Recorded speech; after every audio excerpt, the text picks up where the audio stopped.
tardes a todas y a todos. Me voy a permitir retirarme la mascarilla, el tapaboca, que es de obligatorio uso en este combate de todo el pueblo de Venezuela contra la pandemia del COVID-19. La madrugada del domingo 3 de mayo de este año 2020, toda Venezuela resultó sorprendida con la irrupción de un hecho que no se había dado en la historia de nuestro país desde finales del año 1902-1903, con el bloqueo brutal, el bloqueo naval a la que fueron sometidas las costas venezolanas por parte de potencias extranjeras. Esa madrugada del 3 de mayo, la Fuerza Armada Nacional Bolivariana, la Policía Nacional Bolivariana y el pueblo de las costas de Venezuela enfrentaron una incursión armada con presencia de elementos terroristas mercenarios que venían a sembrar muerte, destrucción, zozobra a toda la patria venezolana. Para evaluar todas las aristas de unos hechos que todavía están en proceso de investigación y de realmente dilucidar hasta qué punto puede haberse llevado el nivel de barbarie, el nivel de ruindad de quienes en medio de la lucha de toda la humanidad contra un verdadero asesino, que es el virus COVID-19, aprovecharon esa circunstancia para promover esta incursión. Lo que aparece como un elemento primario de estas investigaciones es que pareciera que estuviéramos en presencia de un triángulo criminal de al menos tres lados. Por una parte, la participación de la extrema derecha violenta, extremista de Venezuela, que ha hecho de la intención de derogar y agredir la Constitución de la República Bolivariana de Venezuela su forma de actuación, no podemos llamarla que política, sino su forma de actuación criminal.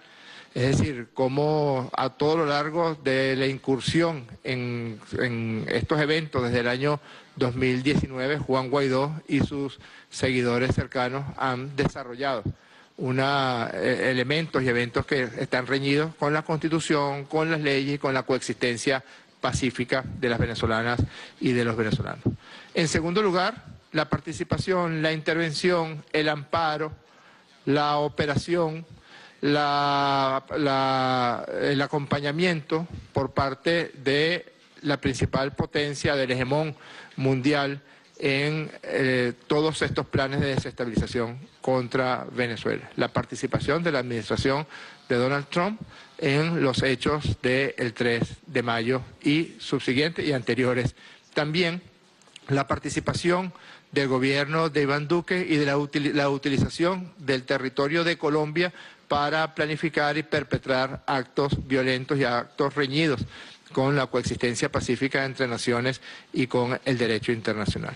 Y en tercer lugar, la utilización del narcotráfico, de narcotraficantes colombianos, de narcotraficantes venezolanos, en la provisión de los elementos logísticos, de vías de escape, de vías de transporte, de zonas de entrenamiento, de apertrechamiento, compra de armas, compra de vehículos artillados, para perpetrar estos planes. Ese es el gran triángulo de este crimen que vamos a dilucidar el día de hoy.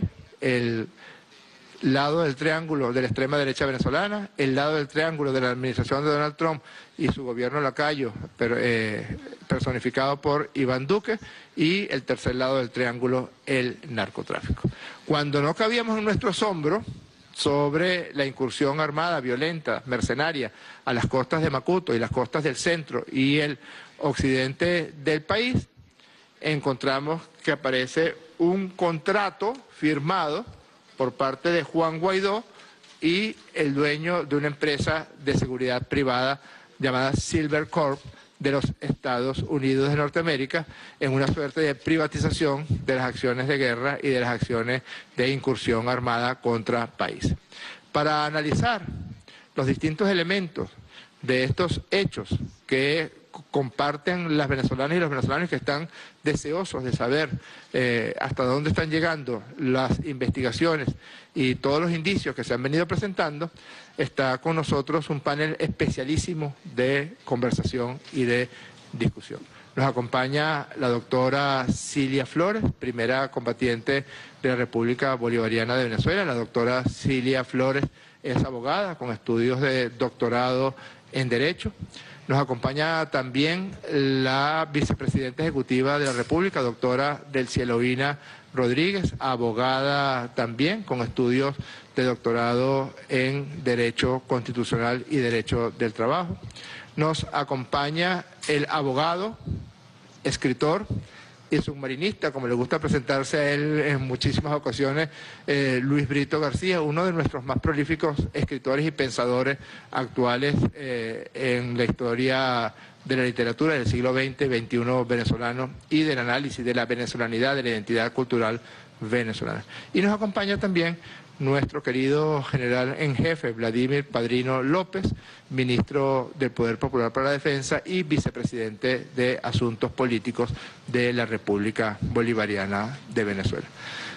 Bueno, bien, sin más preámbulos, yo quisiera dar la palabra al doctor Luis Brito García para que hiciera una introducción de un tema que no solamente ya ha estudiado a profundidad, sino que ya de su pluma se ha peregrinado algunas páginas sobre el tema. Adelante, Luis. Bueno, buenos días. Este contrato, que por cierto fue publicado en el Washington Post, no puedo decir la oposición que lo está inventando el gobierno venezolano, nos retrotrae a tiempos ya que se suponía pretéritos, clausurados, no solo de la invasión y bloqueo contra Venezuela en 1902 y 1903 por las tres grandes potencias imperiales de la época, sino a la época de los piratas del siglo XVI, siglo XVII. Esas incursiones tenían tres elementos. Había contratos minuciosamente redactados, suscritos por los miembros de la expedición pirática sobre cómo se iban a comportar y cómo iban a repartir el botín. Dos, esos piratas estaban apoyados por los reyes y las potencias de la época. Y tres, esos reyes siempre negaban su participación en el asunto. La reina Isabel le entregó un galeón, el Jesus Slovak, a O'Higgins para que hiciera una incursión a Venezuela. Ahora ella teóricamente no estaba haciendo nada, es decir, pretendía estar fuera de eso. Eso es una falsedad, se trata de una complicidad total con un acto delictivo. Tengo un análisis bastante extenso sobre eso, que espero que será publicado, pero yo diría que sobre este contrato se puede señalar lo siguiente. Primero, objeto ilícito. Uno no puede contratar para un objeto ilícito como el asesinato. Si ese contrato se incumple, ningún juez podría decir cumpla su objeto del contrato y asesine a la persona designada. Eso le quita toda validez. El objeto, el pago, es en dólares. Eso no es válido en Venezuela a menos que haya una cláusula que paute el posible pago en moneda equivalente nacional. Esos son detalles interesantes. Y por otro lado, falta cualquier tipo de motivación política, ideológica, social, cultural, etcétera. El único objeto de ese contrato es la liquidación física y además de eso, de los venezolanos y el cobro de los dólares. Hay que señalar que a diferencia del acta de persecución que hizo el procurador de Estados Unidos contra las autoridades venezolanas, que hablaba de su captura, aquí se habla directamente de eliminación del gobierno y de sus principales personajes, de cualquiera que se le ocurra como tal a la fuerza de ocupación eliminar.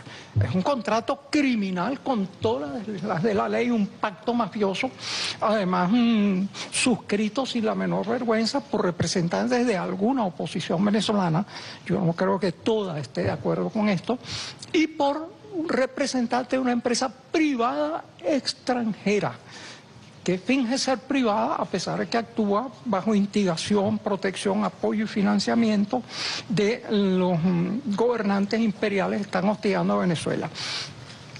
un elemento definitivo aquí. Se habla de unos pagos y se dice que Estados Unidos no está involucrado. Juan Guaidó no tiene la disposición directa de los recursos que se han robado a Venezuela, que van a servir para este contrato para aniquilar a Venezuela. Se los tiene que dar autorización el Departamento del Tesoro de Estados Unidos. Entonces, cuando aquí se prometen precios por la eliminación física del gobierno de los venezolanos de 112 millones de dólares, eso no los puede aportar ni los aportaría los opositores, que son además sumamente mezquinos con su dinero. No, eso solo podrían ser aportados con autorización del Tesoro de Estados Unidos, que está implicado en esta trama criminal. Aquí hay además otra figura jurídica, que es la complicidad. Uno no puede instigar un delito sin hacerse cómplice de él. Si uno le paga a alguien o lo incita o lo financia para que cometa un crimen, uno es cómplice de ese crimen y corresponsable. Y en los primeros artículos del Código Penal de Venezuela, artículo 4, lectura bien interesante, se hace un detalle de los tipos delictivos en que incurren tanto venezolanos como extranjeros que intenten derrocar el gobierno, causar daños a las poblaciones de Venezuela, desintegrar a Venezuela, etcétera. Entonces, en ese sentido, jurídicamente es un contrato que da para un análisis sumamente detenido, que será luego publicado, me imagino, y divulgado, pero que es írrito y además tiene por objetivo la suplantación de las Fuerzas Armadas venezolanas por una banda de terroristas extranjeros por tiempo indefinido y sin ningún límite para sus actuaciones, para atacar objetivos tanto militares como civiles. Es uno de los documentos, quizás el documento más infame de la historia de Venezuela. Vale la pena leerlo, analizarlo y pensar sobre él. Muchísimas gracias, Luis. Yo quisiera, basado en la introducción que hizo Luis Brito García, yo creo que toda Venezuela debe conocer los términos, los alcances de este infame documento, como muy bien lo cataloga Luis, donde está contemplado en forma de redacción de un supuesto instrumento legal el asesinato, la colocación de minas, la colocación, la selección de los blancos que deben ser abatidos, la impunidad, la intención aviesa de derogar la Constitución de la República Bolivariana de Venezuela y sustituirla por este documento pirático, como también lo denominó Luis Brito García. La actitud que ha tenido la extrema derecha después que han empezado a aparecer estos eventos, como bien mencionó también Luis Brito, fue el Washington Post, el primer periódico que empezó a publicar junto con la agencia Associated Press los pormenores de esta incursión armada contra las costas de Venezuela, y luego publicó no solamente lo que ya se conocía del contrato, sino los anexos donde están contemplados todos los elementos más graves de esta firma.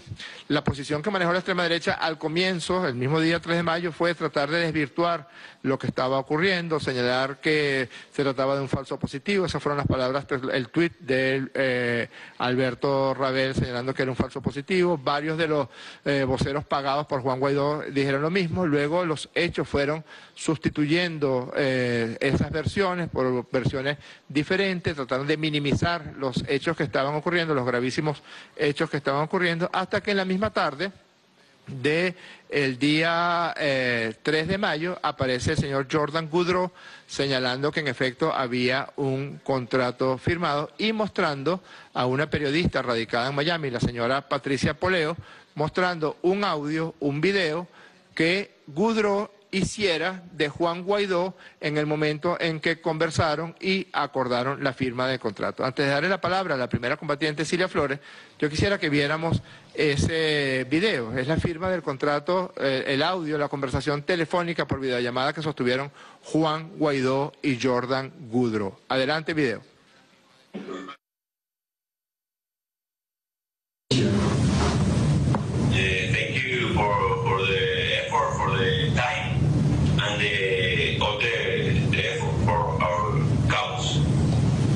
My pleasure. Yeah. como le dije antes, bueno. Si quieres hablar inglés, tú sabes. Yeah, as we speak before, we have several meetings during these past weeks, and I think we're ready to sign. You have the contract in your hands, yeah. And the thing that we have to do is sign. He wants to see while you're doing it. We said before that we were having these documents by scanning, so we can print it here and send it back. Okay. And I think that we'll be ready to start the whole thing. Okay. Are there any questions, Mr. President? Concerns? I know. A lot of concerns, but we will do the right thing for our country. And we are in a very hard humanitarian crisis, and we have to resolve this situation. Okay. Right. So with Sergio, all the confidence to him. So anything you want to understand? Yeah, you can do the sign. Okay, he signed in every page, like I said. Just on the front, yeah. And then he'll be signed in the last one. Oh, great. Okay, the last page. Both Spanish and English. You ready? Okay. ¿Quién me envía eso? About half an hour. Okay. Excellent. Gracias entonces. Let's go to work. Okay, Sir. that's. Let's go to work quiere decir let's go para asesinar. Vamos a acabar con Venezuela, acabar con la Constitución, acabar con la democracia, asesinar al presidente de la República, asesinar a la primera combatiente de la República, al ministro de la Defensa, a la vicepresidenta ejecutiva, al presidente de la Asamblea Nacional Constituyente, a los ministros, a los blancos civiles que se atraviesen. Incluso se niega el derecho a la protesta, puede usarse armas letales en caso de que algún ciudadano venezolano decida esgrimir algún elemento de protesta en medio de esa situación de golpe completo a la República. Ni siquiera es un golpe de Estado, es un golpe a toda la existencia de la República como tal. Este señor Jordan Goudreau muestra este audio para desmentir lo que fue la primera versión de Guaidó, de Rabel, de Carla Angola, de Ibellice Pacheco, de Leopoldo Castillo, de todos los conmilitones que son tarifados por Juan Guaidó. Demuestra claramente que en efecto hubo un acuerdo y una firma de un contrato. Pero en la tarde, además, Jordan Goudreau, la tarde del domingo 3 de mayo, le responde lo siguiente a la periodista Patricia Poleo. Adelante, video. ¿Nos podría decir con quién se firmó el contrato? Signed the contract with you.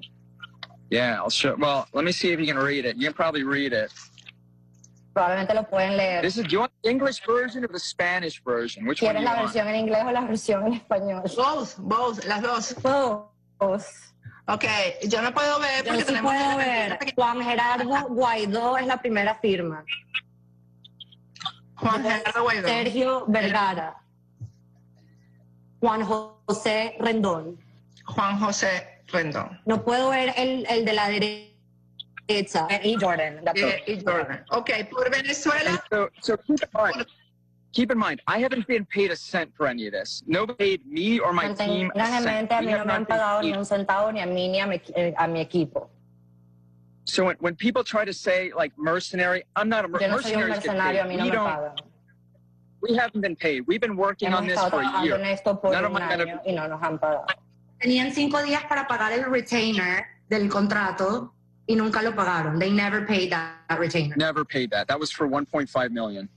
1.5 millones de dólares. Lo que pasó hoy era la operación de la que habla general Cliver Alcalá, y que ellos todos estuvieron muy sorprendidos cuando a Cliver Alcalá se le arrestó porque él era una parte fundamental de esta operación. Y que sí, la operación es para derrocar al régimen de Nicolás Maduro. Sí, esta operación en La Guaira, en Macuto, es real. Bien, este fue el contrato que mostró Jordan Goudreau en la entrevista que le hiciera Patricia Poleo. Queda perfectamente establecido las firmas en la primera página, como dijo él en ese audio, que iban a llevar las medias firmas de Vergara, de JJ Rendón y de él. Y luego tenemos la última página del contrato, donde queda expresa y ya estudiada por grafólogos expertos la firma de Juan Gerardo Guaidó, de Jordan Goudreau, de Sergio Vergara, de Juan José Rendón y de la persona que la periodista no podía ver ahí, se llama Manuel Retureta, y es un abogado que es famoso en los círculos de los tribunales de Florida porque tiene una tendencia extraña a defender narcotraficantes connotados en el estado de la Florida y en el resto de América Latina y el Caribe. Un poco para hacer el análisis de los elementos, no podemos llamarlo de otra manera sino jurídicos, a pesar de que es una barbaridad decirlo así. Yo quisiera darle la palabra a la doctora Cilia Flores, primera combatiente de la República. Gracias. Bueno, aquí viéndonos una vez más con asombro el contenido de este contrato criminal, como dice el doctor Brito, un contrato que establece la comisión del delito y lo firman así tan abiertamente, y establece uno de sus artículos precisamente que los asesores de proveedores de servicios, o sea, los mercenarios o sicarios, asesorarán y asistirán al grupo asociado en la planificación y ejecución de una operación para capturar, detener y eliminar a Nicolás Maduro.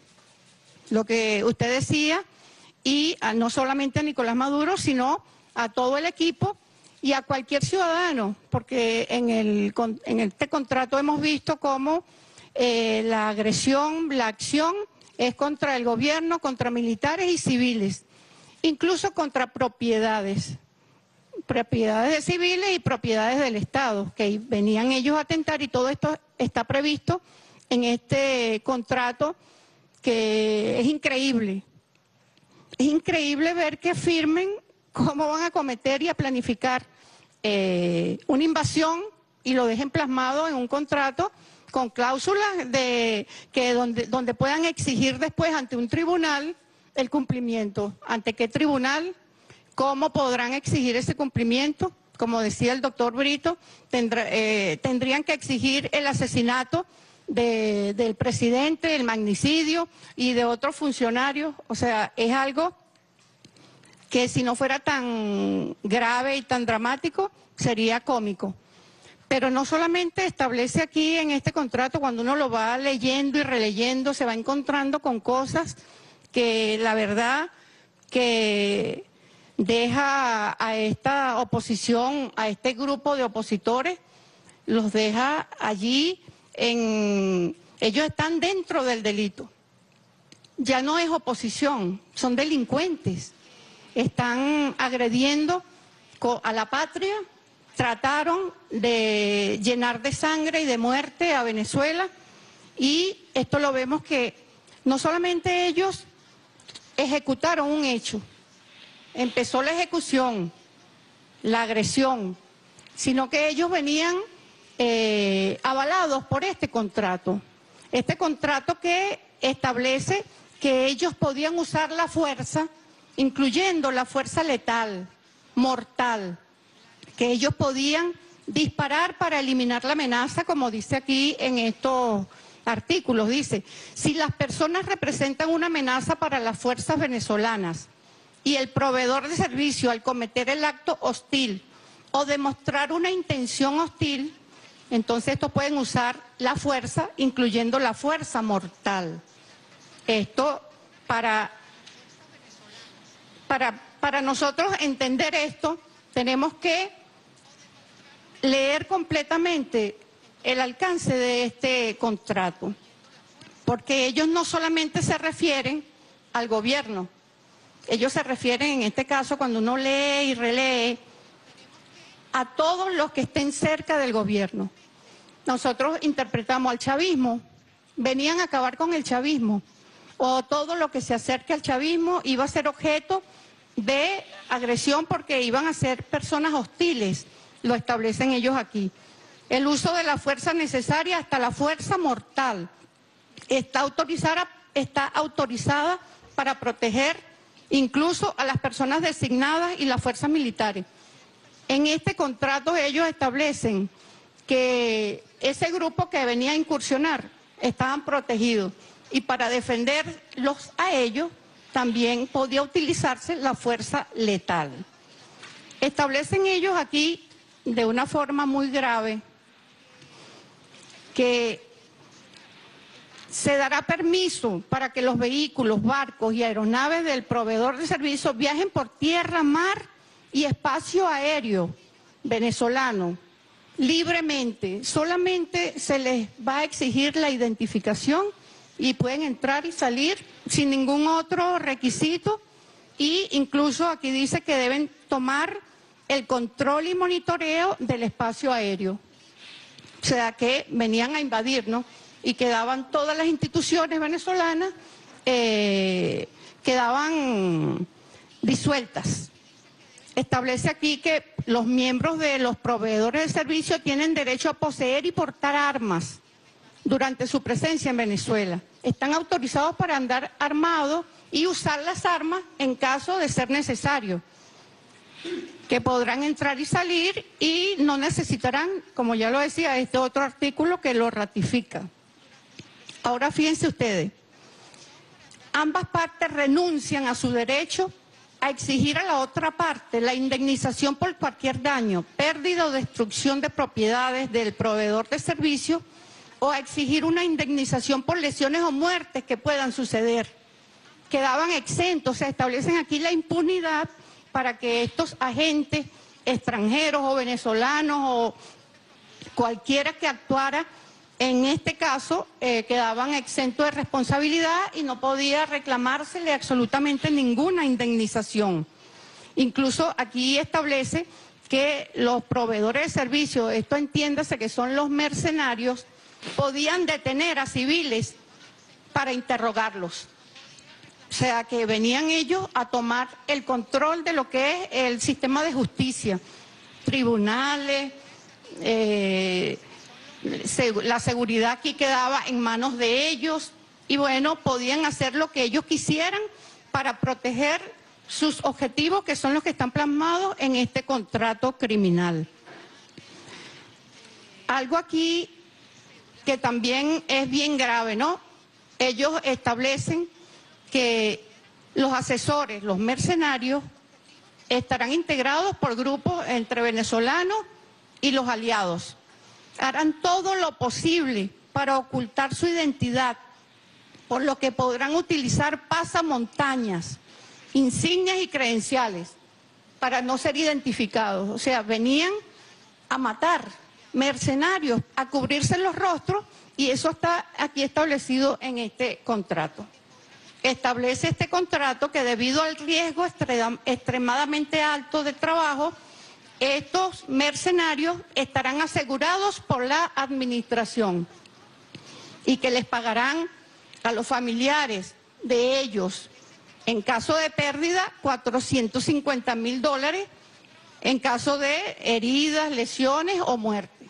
O sea que tienen aquí ellos planteado la seguridad de los mercenarios. Un artículo por aquí que nos encontramos, ¿no?, que demuestra lo que decía el profesor, el doctor Luis Brito.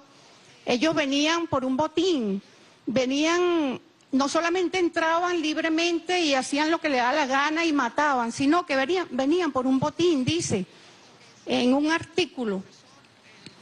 Todos los artículos recuperados durante todo el plazo de este acuerdo por el grupo de tarea, es decir, por los mercenarios, podrán incluir oro, efectivo, arte, objetos de valor, activos, vehículos, bienes raíces, dineros en cuentas bancarias, y serán inventariados por el proveedor.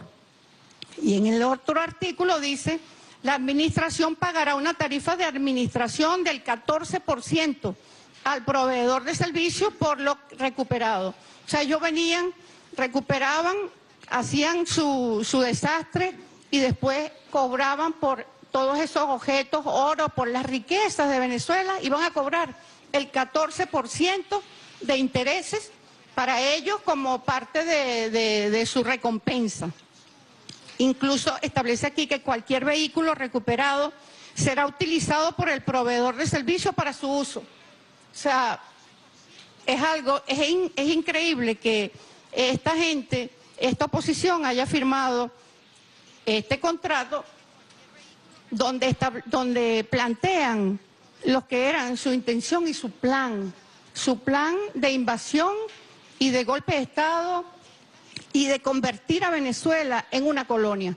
Porque cuando vemos aquí esto, y para culminar, lo que podemos ver es que esto era la entrega de nuestra soberanía, era la entrega de nuestra autodeterminación y era entregar a Venezuela para que se convirtiera en una colonia de los Estados Unidos, donde ellos iban a tener el control y aquí iban a acabar no solamente con el gobierno, sino con el chavismo y con todo lo que se le acercara, incluyendo el daño colateral, como ya lo hemos dicho anteriormente, establecen el daño colateral, lo que quiere decir que gente de la oposición, aliados de Guaidó, que es el principal, el que planea y el que autoriza la ejecución de este plan, gente de la oposición también iba a morir allí y iban a quedar allí en el cálculo que ellos ya establecen aquí como daño colateral. Ya estaba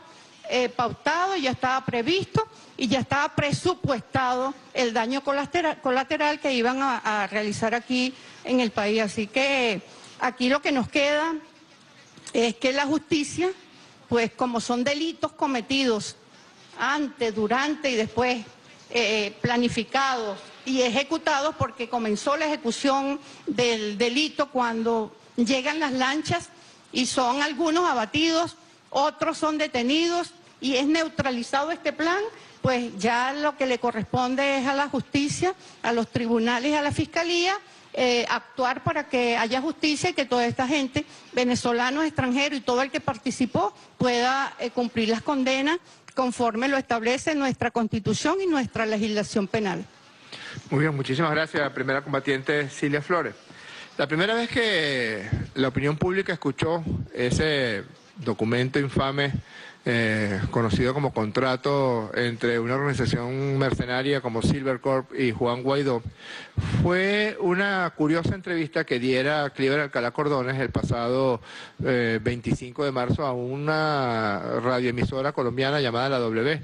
Allí, Cliver Alcalá dijo que las armas incautadas días antes por la Policía de Tránsito colombiana le pertenecían a un grupo que se estaba entrenando en 3 campamentos en Riohacha y que estaban destinadas a una incursión armada contra Venezuela y que lo que amparaba esas acciones delictuales era un contrato que existía entre Juan Guaidó y el asesor norteamericano, así lo llamó Cliver Alcalá Cordones en su oportunidad, y su asesor norteamericano, ahora sabemos que es Jordan Goudreau y la empresa de la cual es presidente se llama Silver Corp.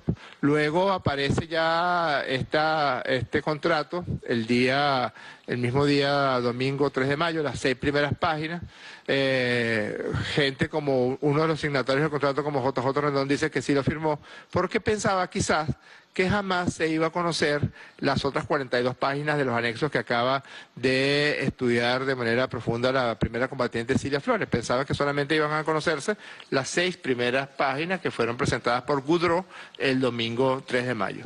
El día 8 de mayo, el Washington Post publica el anexo completo y ya es de conocimiento universal lo que allí está.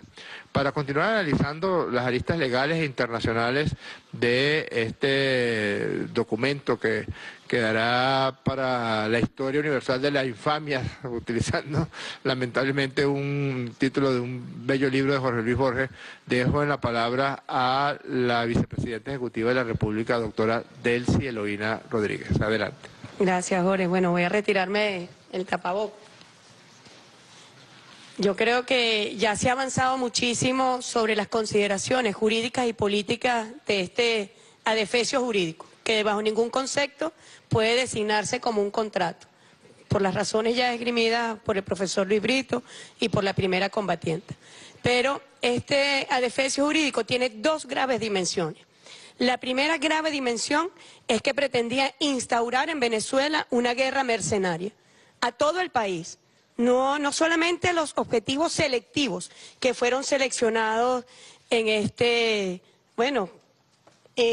cuerpo del delito, porque aquí está el cuerpo del delito. Cuando estamos analizando este instrumento es como si estuviéramos analizando el armamento con el cual se asesinó a una persona. Este es el cuerpo del delito. Lo que se pretendía era la instauración de la guerra en Venezuela, de una guerra tercerizada, pero que tiene muy claras conexiones directas con el gobierno de los Estados Unidos. La segunda grave dimensión es la anexión que pretendía Juan Guaidó de Venezuela a la jurisdicción de los Estados Unidos de Norteamérica. En el contrato principal, allí se establece que está sujeto a las leyes del Estado de Florida. ¿Por qué a las leyes del Estado de Florida?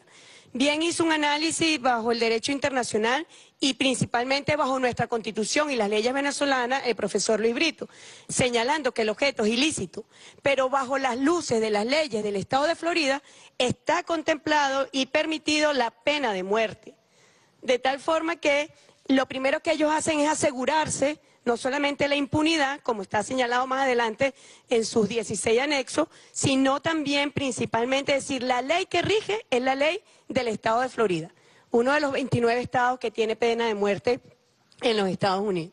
Así que ellos se aseguran la jurisdicción, se aseguran en su desarrollo posterior sobre la confidencialidad y también sobre quiénes pueden ser aplicables, qué penas pueden ser aplicables, se aseguran la impunidad con la que estos mercenarios venían a actuar en Venezuela. Esto tiene una dimensión, además, desde el punto de vista del derecho internacional, muy peligroso. Violenta la Carta de las Naciones Unidas, que prohíbe el uso de la fuerza, la coacción sobre Estados soberanos. Pero ya en 1987, la Comisión de los Derechos Humanos había designado un relator sobre el uso de mercenarios para derrocar gobiernos soberanos. Y esto fue aprobado en la Asamblea General de las Naciones Unidas, que llevó todo este proceso a que en 1989 se aprobara la Convención Internacional contra el reclutamiento, la utilización, la financiación y el entrenamiento de mercenarios. Yo voy a citar un artículo que define muy claramente lo que ocurrió con la contratación de servicios de esta empresa de seguridad mercenaria. En su artículo primero, en el numeral 2, dice: se entenderá también por mercenario toda persona en cualquier situación. A, que haya sido especialmente reclutada localmente o en el extranjero para participar en un acto concertado de violencia con el propósito de, 1, derrocar a un gobierno, que es lo que está contemplado acá, porque claramente establece en su primer anexo que los asesores del proveedor de servicios asistirán al grupo asociado, que ya lo definió la primera combatienta, en la planificación y ejecución de una operación para capturar, detener, eliminar a Nicolás Maduro, en lo sucesivo el objetivo primario. Pero establecen los anexos que Juan Guaidó, definido en este instrumento como comandante en jefe, presidente Juan Guaidó, es la única manera que pueda designarse así. Lo define que él en lo sucesivo podrá designar otros objetivos, incluida la población civil. Si deben asumirse costos y daños colaterales, está absolutamente permitido a Juan Guaidó, el bombardeo de escuelas, de hospitales, de instalaciones civiles, infraestructura, libre impunidad para delinquir. Remover el actual régimen e instalar al reconocido presidente venezolano Juan Guaidó. Aquí está, violenta esta convención internacional. Entonces, derrocar un gobierno, socavar de alguna manera el orden constitucional de un Estado, que es lo que está ocurriendo acá, se socavó completamente la constitucionalidad del Estado venezolano. Se niega su jurisdicción, se pretende suprimir su integridad territorial con todas estas vías de extraterritorialidad que ya vimos en este instrumento, y además se pretende el sicariato, Aquí se violenta también la Convención Internacional contra la Delincuencia Organizada. Hay un concierto para delinquir a través de esta empresa mercenaria.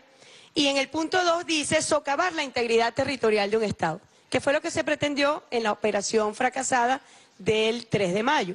Pero esto tiene su historia. Este contrato fue suscrito el 16 de octubre del 2019.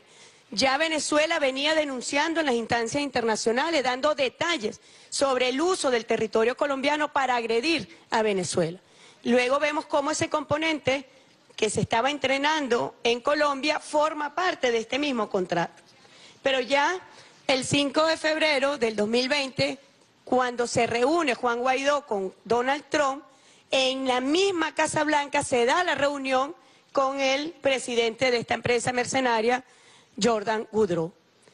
Y luego vemos que el 26 de marzo el fiscal general de los Estados Unidos acusa al presidente Nicolás Maduro y altas autoridades de Venezuela como narcotraficante y pone precio a su cabeza. Está completamente hilado en el tiempo la preparación para cometer este crimen y agresión contra Venezuela. Pero hay algo muy interesante dentro de las fuentes de financiación que contemplan los anexos. Si ustedes se dan cuenta, dicen, puede ser pagado lo que cuestan estos servicios y además los servicios posteriores, que puede ser indefinido. Luego que ellos cometieran y lograran su objetivo, tenían una contratación y un pago permanente mensual. Ellos dicen que puede ser pagado en liquidez, bien lo señaló el profesor, que solamente a través de una autorización que diera la Secretaría del Tesoro de los Estados Unidos para disponer de esos recursos, pero que también puede ser pagado en petróleo venezolano. Son muy claros diciendo que debe ser en petróleo venezolano. Pero hay una figura que es donde está enmascarada la participación del gobierno de Donald Trump, que es el llamado inversionista. Aquí se permite que un inversionista coloque el dinero para el derrocamiento del gobierno constitucional en Venezuela. De tal manera que este defecto jurídico, sin duda alguna, configura un acto de agresión contra el Estado constitucional de Venezuela, perseguible internacionalmente. Nos corresponde ahora como Estado defendernos en las instancias internacionales, ante la Corte Penal de Justicia, ante el Consejo de Seguridad, y bueno, de iniciar todo un proceso de acciones diplomáticas y judiciales a nivel internacional contra los autores de esta agresión pretendida contra nuestro país. Muy bien, muchísimas gracias a la vicepresidenta ejecutiva Delcy Eloína Rodríguez. Entre los 52 mercenarios detenidos, capturados en flagrancia, después de la incursión armada contra las costas venezolanas, se encuentran dos de los contratistas o de las personas que prestaban servicios y son identificados en ese adefesio como contratistas o representantes de los contratistas. El señor Luke Alexander Denman y el señor Aaron Seth. Ellos estaban en la segunda barca y fueron capturados en la localidad de Chuao, en las costas de Chuao, bella costa del estado Aragua, y venían justamente a perpetrar todos los hechos que están contemplados en ese documento con total impunidad. Nosotros quisiéramos presentar, antes de darle la palabra a nuestro ministro de la Defensa, general en jefe Vladimir Padrino López, una confesión voluntaria, sujeto como está a la figura de la delación, para poder comentar de manera voluntaria, seguro como está de su actuación, un testimonio del señor Aaron Seth, que es un ex boina verde que tuvo experiencia de actuación terrorista y mercenaria en Irak en el 2003, en el 2005, en el 2007, que conoció a Jordan Goodrow cuando ellos prestaban los mismos servicios que venían o perpetraban los mismos hechos que venían a cometer en Venezuela, que fueron perpetrados en Irak, en Afganistán y en Siria. Está capacitado en entrenamiento táctico avanzado y fue contratado por Silvercorp según su propio testimonio. Veamos ese testimonio y luego demos la palabra a nuestro ministro de la Defensa. What is your name? My name's Aaron Seth Berry. What is your age? 41. Where do you live? United States. What is your address? I don't remember it. It's a new address. I just don't have it. When Don't did have it you committed in memory. when did you enter the army? 1996. What has been your tactical training? It was infantryman. Where and when did you meet Jordan Boudreaux? I don't exactly remember when. He was in the army at some point. What was the job proposal for Jordan? To come here for to come to Venezuela and provide support. When did you fly from U.S. to Colombia? January, I think. Who accompanied you?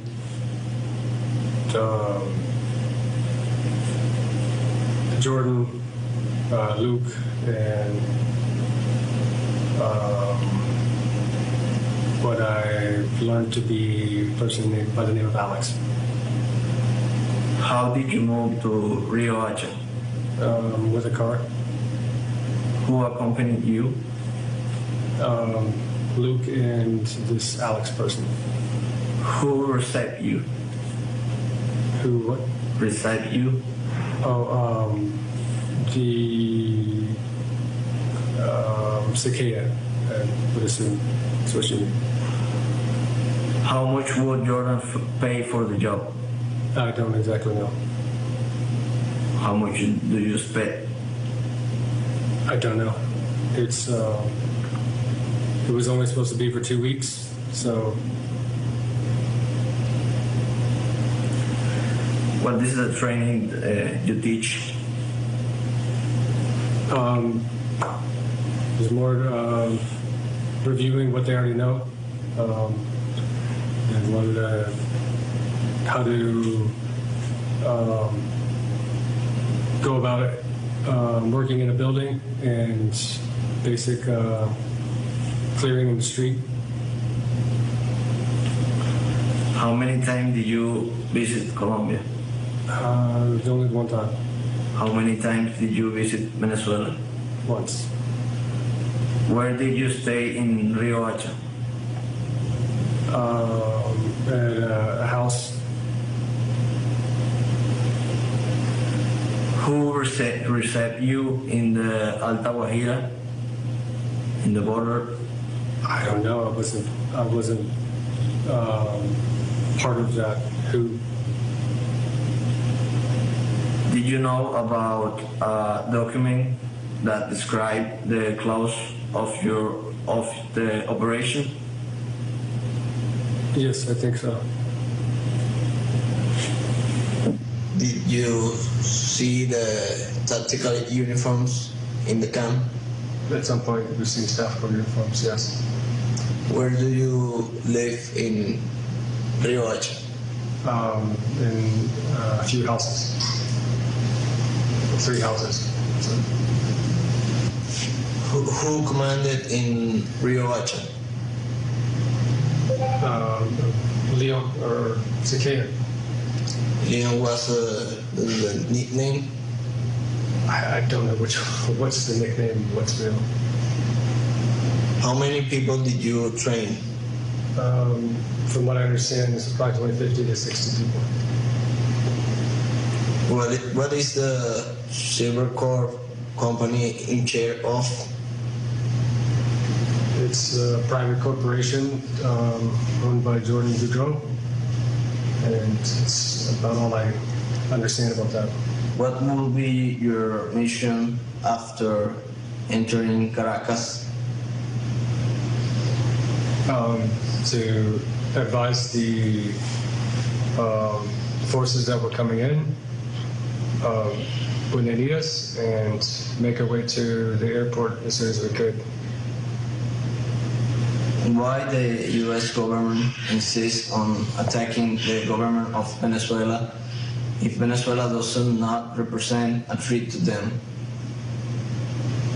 I don't understand why America would do that. How much will Jordan pay you for the operation? I don't have any specific dollar sign or dollar amount to tell you. Did you have contact with a special agent of the DEA in Caracas? Me, no. How many people make up Silvercorp? As far as I know, it's just Jordan. I haven't met anyone else other than myself and Luke. If someone tried to enter the U.S. with the intention of eliminating Donald Trump, what do you think would be the response of the U.S. government in this case? That they would definitely protect the president. What were the objectives of the mission? I believe it was to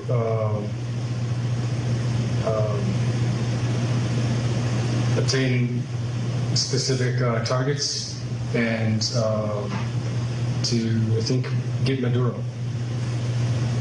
Are you aware of the other Silvercorp training camps? Not to my knowledge, no. Are you aware that Juan Guaidó, in the end, that contract acted illegally and that it's a crime to sponsor insurgency actions against the people of Venezuela? I understand that's what you're saying, yes. I understand that's what you're saying, yes. Would you accompany Luke to take the airport, or will he go to another objective once they took Caracas? As far as I know, Luke and I were to be at the airport to bring in more. Are there other American soldiers advising these groups? Not that I'm aware of, no. Why do you train irregular forces in Colombia to enter Venezuela knowing that it is illegal? I know that it's illegal now. Before it was a different understanding for me. Being in the Alta Guajira, could you see a man in a wheelchair? Yes. Do you talk with him? I did not talk with him, no. Who talked with the man in the wheelchair? Sakea. Have your human rights been respected in the place where you are confident? Yes, as far as I've experienced, yes. This contract was posted several days ago by Jordan Goudreau and outlines my responsibilities with Silvercorp, signed by Juan Guaidó, Jordan Goudreau, and Juan Rendon. Bueno, ese es el testimonio claro de uno de los mercenarios norteamericanos pertenecientes a las fuerzas especiales del ejército de los Estados Unidos de Norteamérica, con misiones militares públicas porque perteneció al ejército norteamericano, y privadas en su función como mercenario de la empresa Silvercorp, Iran Berry. Además, él fungió como entrenador de uno de los 3 campamentos que estaban situados en Río Hacha. Diga lo que diga, el señor Iván Duque le está costando mucho explicar cómo es que de manera permanente se instalan campamentos para entrenamiento de paramilitares, para entrenamiento de mercenarios, cómo es que permite una relación cercana entre estos campamentos y el narcotráfico colombiano, cómo es que permite el tráfico libre de armas y dinero para comprar pertrechos militares. De esos campamentos en Río Hacha se desplazan hacia un punto en la Guajira colombiana, una finca que pertenece a este señor, del que habla también Iran Berry allí, es el señor Elkin Javier López Rueda, López Torres, alias Doble Rueda, alias La Silla, uno de los jefes del narcotráfico de la península de La Guajira, que tiene en su haber más de 35 descuartizamientos de personas por ajustes de cuentas del narcotráfico. La finca donde llegaron los mercenarios pertenece al señor Doble Rueda. Aquí están fotografías tomadas de los teléfonos de los mercenarios entrenándose en los campamentos en Riohacha y en los campamentos de La Guajira. Aquí está el terreno de Doble Rueda, allí en La Guajira, de donde partieron los mercenarios. Otra fotografía del entrenamiento de los mercenarios allí, esto dice Riohacha, pero no es cierto, esto es tomada en La Guajira. La lancha de donde partió el segundo contingente de mercenarios y terroristas, estos son en las aguas de la finca que pertenece a este narcotraficante. Curiosamente, este narcotraficante fue noticia, ha sido noticia varias veces, fue capturado en el año 2012, liberado después. Y luego, en el mes de agosto del año 2019, el señor Iván Duque puso recompensa para la captura de este peligroso narcotraficante. Y en diciembre del 2019, la DEA señala que solicita la extradición de Elkin Javier López Torres, alias Doble Rueda, por delito de narcotráfico hacia los Estados Unidos de Norteamérica. Pues este señor, según el testimonio de Berry, según el testimonio de Antonio Sequea, es quien los recibe en su finca en La Guajira, quien coordina con otro narcotraficante de nombre José Alberto Socorro Fernández, alias Pépero, todas las acciones de logística que debía cubrir las actuaciones de estos mercenarios y de estos terroristas, y este señor Doble Rueda está allí en su finca cuando supuestamente es uno de los narcotraficantes más buscados por el gobierno colombiano y el gobierno norteamericano. Yo quisiera dejar en el derecho de palabra a nuestro querido general en jefe Vladimir Padrino López, ministro del Poder Popular para la Defensa y vicepresidente de Política del gobierno bolivariano. Adelante, general. Bueno, muchas gracias, Jorge. Saludo a todo el panel y brillantes exposiciones. Yo creo que después de explayar todas las connotaciones ético-axiológicas, jurídicas, de soberanía nacional que se han expuesto en esta mesa, bueno, creo que a los venezolanos nos corresponde elevar el umbral de asombro ante esta barbaridad, esta aberración, ¿no? Hay un debate profundo en la Fuerza Armada Nacional Bolivariana, en sus institutos educativos, en las escuelas militares, en las bases, en los cuarteles. Un debate profundo por instrucciones de nuestro comandante en jefe. Y bueno, nos hemos estado conversando, intercambiando opiniones, porque hay varias connotaciones, como ya lo he dicho, tanto geopolíticas, geoestratégicas, jurídicas, militares, económicas. Hay una muy importante que es la intervención del narcotráfico, como tú mismo lo señalaste al principio.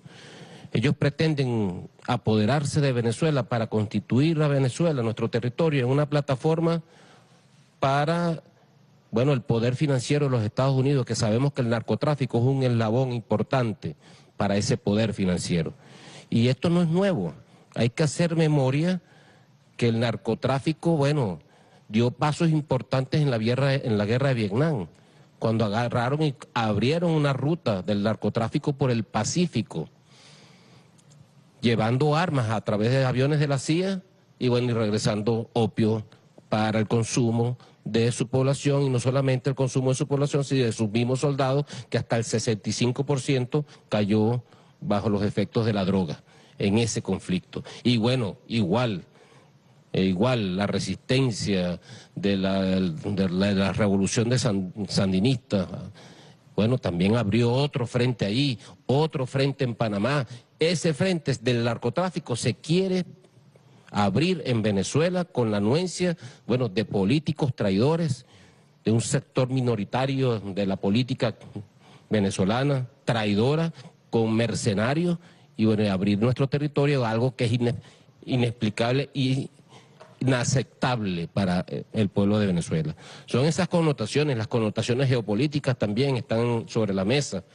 El despliegue de los Estados Unidos, el despliegue naval con aquella rimbombancia para conducir operaciones antinarcóticos en el Mar Caribe, que sabemos que el Pentágono no les gusta, sobre todo en una situación como la que estamos enfrentando esta pandemia, no les gusta, rechazan ese tipo de operaciones. Bueno, no sirvió sino para hacer una cortina de humo, porque todos los buques se fueron para el Pacífico, donde realmente está el tráfico de drogas, en un 85% por vía marítima y el resto por vía aérea. Bueno, todo eso también sirvió para darle un mensaje, bueno, a nuestros aliados internacionales, a potencias como Rusia, a potencias como China, a potencias como Turquía, Irán, etcétera, Bielorrusia. También tiene su mensaje allí subyacente en el ámbito geopolítico. Pero en el ámbito militar debemos decir lo siguiente. Esta es una operación que se preparó. Digo esto porque desde el principio se comenzó a banalizar y a minimizar, a hablar de una supuesta invasión. Esto no es ninguna invasión, lo hemos dicho desde el principio, esto no se puede calificar como una invasión, pero fue una operación militar muy bien planificada, preparada en territorio extranjero, con financiamiento extranjero, con equipamiento suministrado por potencias como Estados Unidos, el mismo gobierno de Colombia, con la protección de ese gobierno y, bueno, tenía sus objetivos muy bien detallados, muy bien marcados, con una inteligencia de los objetivos físicos de las infraestructuras a atacar muy bien preparadas y levantadas milimétricamente, piso por piso. Y por supuesto el tiempo, la ruta que iban a asumir, la cantidad de poder de fuego que iban a emplear en cada objetivo, es decir, era una infiltración por mar, porque por vía terrestre el escudo bolivariano tiene un despliegue importante. Aún así hemos capturado, es importante que el pueblo de Venezuela lo sepa, hemos capturado tratando de ingresar por la frontera con Colombia a 39 desertores de la Fuerza Armada Nacional Bolivariana, que tenemos que suponer que venían a cumplir también una tarea como parte del esquema general. Una incursión por la vía marítima, otra por vía terrestre, envolvente, y cometer todas las atrocidades que iban a cometer. Entonces, todo esto desde el punto de vista militar hay que tenerlo muy claro. Es una operación planificada, preparada, financiada desde territorio extranjero y, bueno, ya venían divididos, pues, con su afán, porque los mercenarios no los mueve sino el dinero, no hay una causa que los motive, que los una. Decía Maquiavelo muy bien que potencia que comience a usar los mercenarios, bueno, se vaticina ya la caída de esos imperios. Así lo decía Maquiavelo. Son hombres desunidos, desleales. Bueno, se comprobó. El mismo contratista, si se puede llamar así, contratista, bueno, develó todo el plan y, bueno, hasta su propio jefe político aquí en Venezuela lo acusó y lo puso al escarnio público. Así son los mercenarios. Los mercenarios actúan así, desunidos, desleales. No hay una bandera, no hay un código. Y eso en contraposición con el David colectivo que hay en Venezuela, que comenzamos a construir con nuestro comandante Hugo Chávez, en el año 2004 exactamente, creo que en noviembre, en aquello que se llamó el nuevo mapa estratégico, el comandante Hugo Chávez lanzó ya lo que sería la nueva estrategia, los fundamentos de la nueva estrategia nacional militar, que era, bueno, primero fortalecer el aparato militar, segundo, fortalecer la unión cívico-militar, que es la clave de la respuesta contundente que le ha dado el pueblo de Venezuela y la Fuerza Armada y las fuerzas policiales a esta agresión. Y lo demás, poner a participar al pueblo en las tareas de defensa de la patria. Desde allí hemos comenzado a trabajar metódicamente, paso a paso. Nuestro comandante Chávez nos dejó un piso, un legado. El presidente constitucional, Nicolás Maduro, comandante en jefe de la Fuerza Armada, ha relanzado con mucha fuerza, ha fortalecido el concepto de la milicia bolivariana, que no solamente es cantidad, que no solamente son más de 4 millones de milicianos y milicianas, es la organización, son las áreas de defensa integral, son los agrupamientos populares de defensa integral, son las bases populares de defensa integral, son las unidades populares de defensa integral. Es decir, hay un esquema defensivo que está subestimando el enemigo, está subestimando a los Estados Unidos. No nos conoce, no conoce primero la organización y tampoco conoce la repugnancia que causa este contrato a lo interno de la Fuerza Armada Nacional Bolivariana. Hay un rechazo al unísono en toda la Fuerza Armada Nacional Bolivariana que realmente, bueno, es asombroso, pues, y se está discutiendo, como digo. Entonces, yo creo que hay un nivel de subestimación importante. Los aparatos de inteligencia nuestros han funcionado desde el punto de vista técnico, científico, profesional, se han venido fortaleciendo, bueno, debido al escalonamiento de la agresión contra Venezuela, y todo eso suma, todo eso va sumando, sumando aún también todos los errores que ellos cometieron. Miren, los días previos, las horas previas a la incursión inicial, a la mosca que llaman ellos, al destacamento precursor, a la primera lancha que lanzaron hacia la bahía de Macuto, el pueblo todo estaba esperando algo. Llamaban los milicianos, llamaban los comunicadores sociales, los periodistas, los líderes militares se preguntaban, ¿qué pasa? Todo el pueblo estaba esperando algo, pero eso es producto de la misma torpeza, del mismo Iván Simonovic, los Twitter que lanzaba, del mismo secretario de Estado de los Estados Unidos, del Departamento de Estado, diciendo que iba a enarbolar pronto la bandera de los Estados Unidos en la Embajada de Venezuela. Cometieron una serie de... Nosotros no somos tan inteligentes, pero somos perseverantes, y si algo extraordinario, anormal, ocurre en una declaración o en un hecho, le hacemos seguimiento, pero persistente, hasta no dormir, hasta conseguir el éxito, y seguiremos en este éxito. Yo creo que es importante que desde el punto de vista de la defensa, el pueblo de Venezuela, la comunidad internacional, los enemigos de la patria, sepan que se ha construido un sistema verdaderamente inexpugnable para la defensa de la patria. Allí en Chuao, cuando fuimos, por ejemplo, esa comunidad tiene 2 unidades populares de defensa integral. Una en la playa, que se llama así, la playa, y otra en el casco histórico, que defiende allí, pues, con sus milicianos.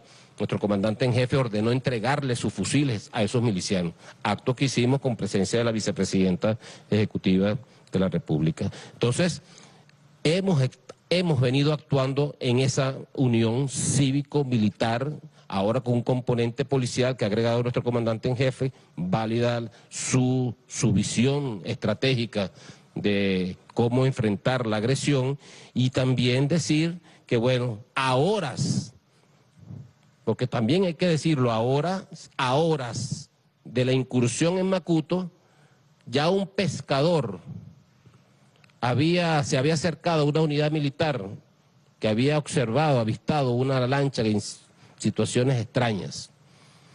Y ese mismo compatriota del pueblo organizado, del pueblo pescador allí, se montó en el helicóptero de la Armada Bolivariana. Y cuando la Armada Bolivariana, el helicóptero de cola, y comienza a hacer el patrullaje marítimo en la costa, de una vez avistó la lancha. Y de una vez vino la acción militar.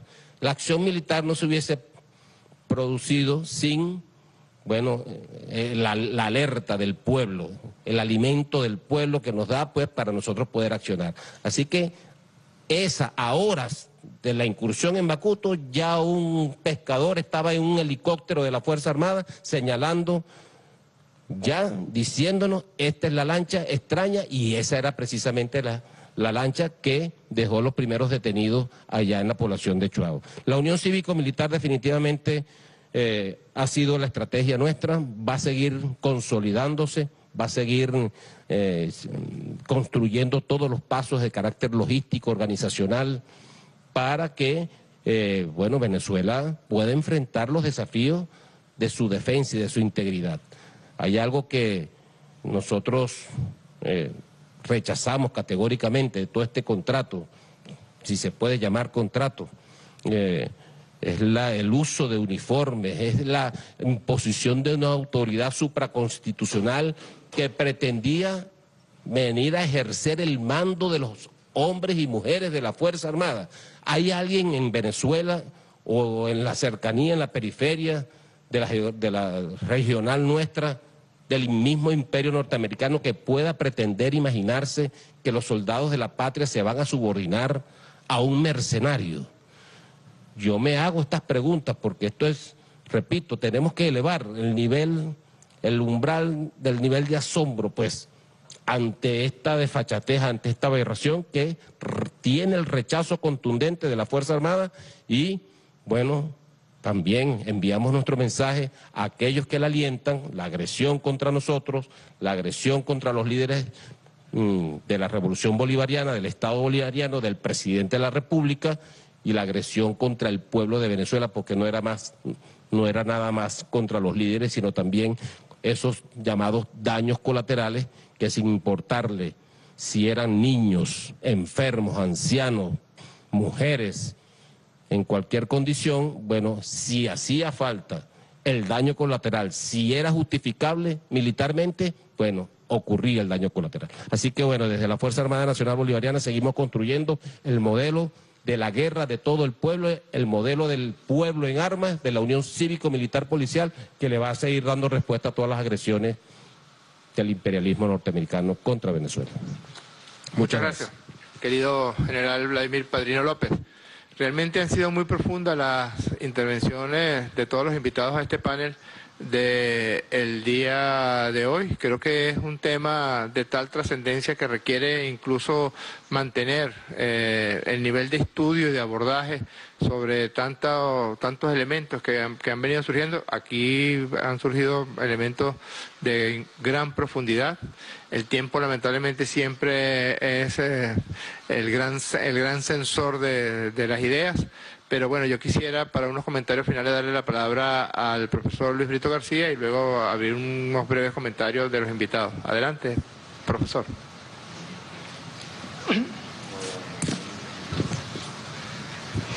Bueno, los siguientes panelistas han podido explicar toda otra serie de aspectos de este nefasto contrato, si se lo puede llamar tal. Esto es meramente un pacto criminal, pero un pacto criminal privado que tiene por objeto la anulación de la soberanía de Venezuela, que es un pacto político de orden público, y seguramente el saqueo de sus recursos naturales, puesto que el precio del crimen puede ser pagado en barriles de petróleo, y además de eso, muy posiblemente la desintegración misma de Venezuela, porque hace décadas se hizo un ejercicio militar, lo conoce el general Padrino López, llamado el Plan Balboa, en el cual se preveía la desintegración de Venezuela en varias porciones.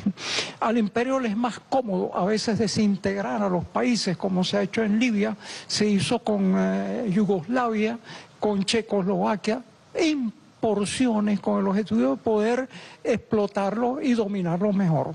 Entonces, este contrato es una cosa gravísima, todos los venezolanos deben estudiarlo. Ya yo tengo un estudio preliminar que completaré, les pasaré copia a todos ustedes, se están haciendo.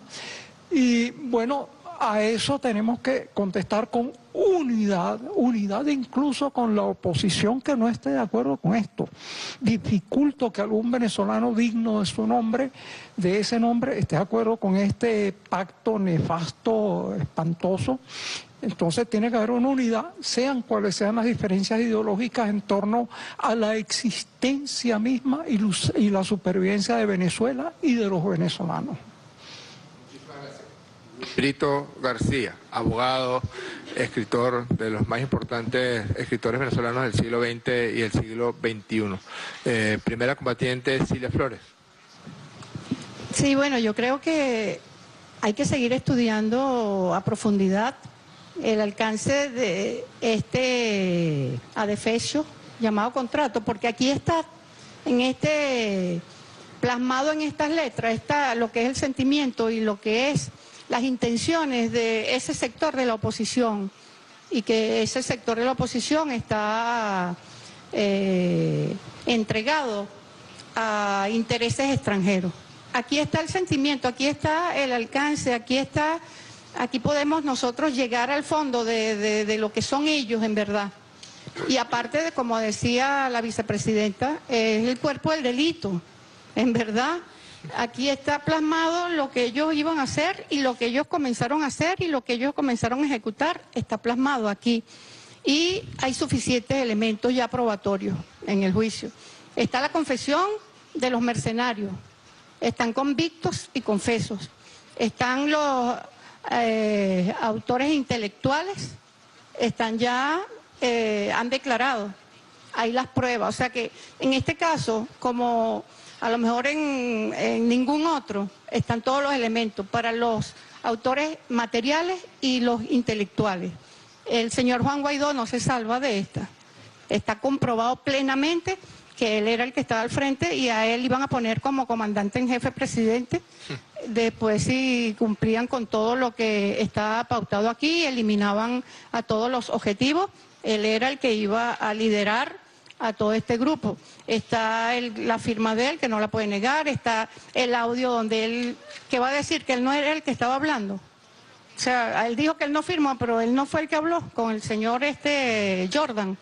Ahí aparece la voz de él, también hay pruebas grafotécnicas, hay pruebas para la voz que pueden demostrar que es él el que está hablando. Así que está plenamente comprobado, afortunadamente nosotros y el pueblo, sé que en esa alianza cívico-militar, el pueblo está orgulloso de su Fuerza Armada Nacional Bolivariana, está orgulloso de los organismos de seguridad que actuaron.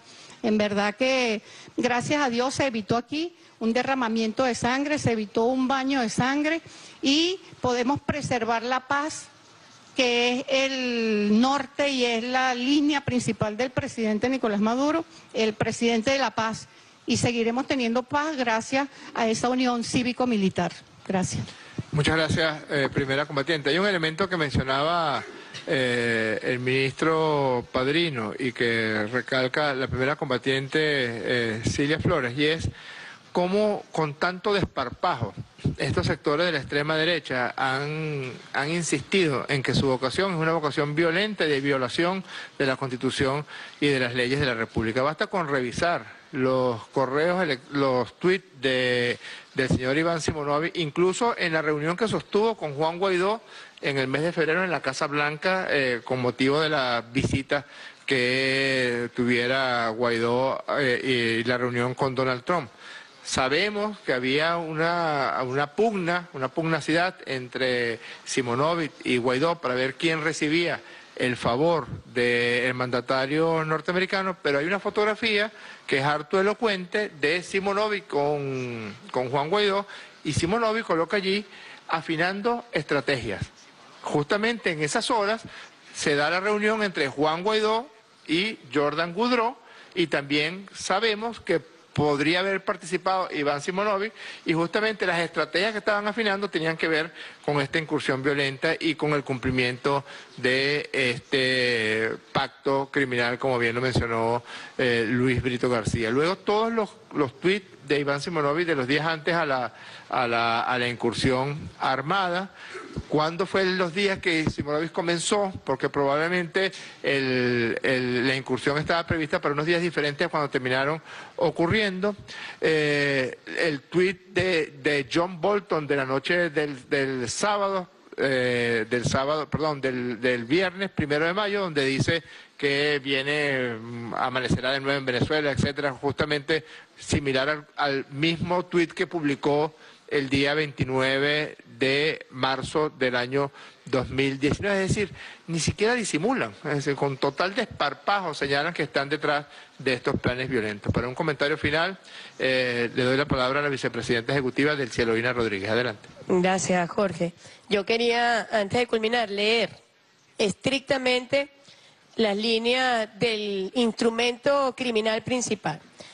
De las peores estupideces que le hemos tenido que escuchar a Juan Guaidó fue decir que él no firmó los anexos. Pero en derecho hay un principio, lo accesorio sigue la suerte de lo principal. En lo principal, donde sí está su firma debidamente comprobada, en el punto 12 dice, legislación aplicable. Es la intención de las partes de este acuerdo, es decir, el mercenario y Juan Guaidó, que este acuerdo y las actuaciones bajo este acuerdo y las demandas y procedimientos especiales bajo este acuerdo serán decididas e interpretadas conforme a las leyes del Estado de la Florida de los Estados Unidos de América. La anexión de Venezuela, somos colonia nuevamente. La concepción ideológica que está contenida en este delito, en este instrumento criminal, es justamente la destrucción por completo de Venezuela, de la Venezuela libre, de la Venezuela soberana. Por eso es que ellos sustituyen a nuestra Fuerza Armada Nacional Bolivariana por una supuesta Asociación Nacional de Armas compuesta por mercenarios y apátridas traidores. Eso no va a pasar en Venezuela, lo ha dicho muy claramente el ministro, nuestro ministro de la Defensa.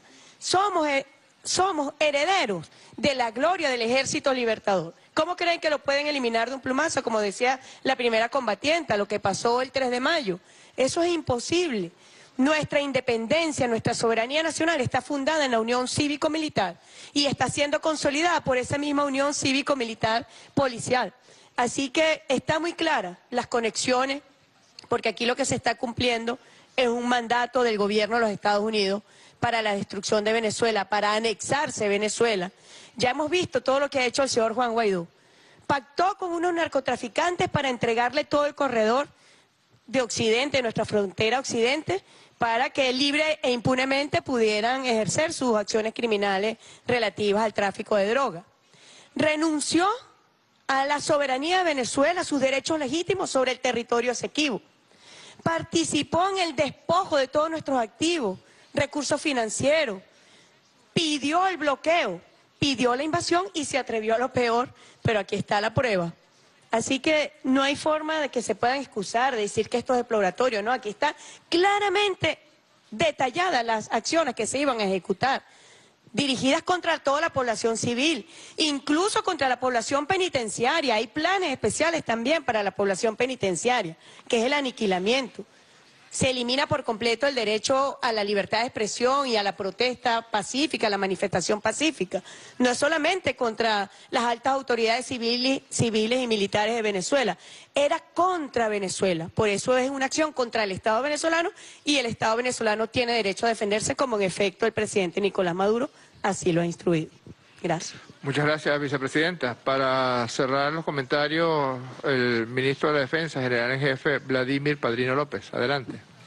Bueno, además de todas las ideas que han sido explayadas en esta mesa, muy brillantemente desde el punto de vista del análisis de este adefesio, como lo ha llamado la primera combatiente, hay que significar algo importante, que este evento, la agresión, el intento de incursionar por vía marítima para hacer una base logística que ya la tenían, de armas, de camionetas, de amunicionamiento, con objetivos claros, desde el mar a tierra, esa proyección, bueno, hay que subrayar que se hizo en un momento en que la humanidad entera está combatiendo un enemigo común, de la casa común nuestra, que es el COVID-19, producido por el coronavirus. Venezuela está dando una batalla, y el mundo también, los gobiernos con sus particularidades, sus peculiaridades, sus métodos, sus formas, unos actuando a tiempo, otros un poco más a destiempo. Nosotros los venezolanos hemos tenido un método exitoso, liderado por nuestro presidente y comandante en jefe, presidenta de la comisión, la vicepresidenta y todo el equipo que la acompaña.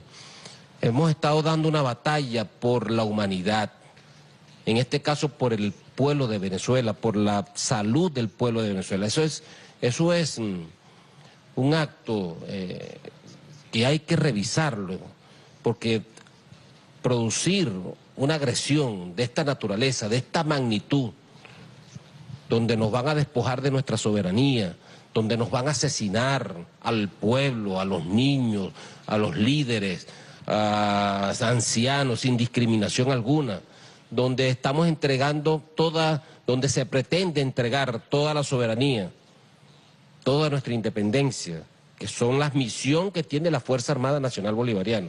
Bueno, hacerlo en estos momentos es un doble crimen, porque hasta las Naciones Unidas han pedido un cese al fuego.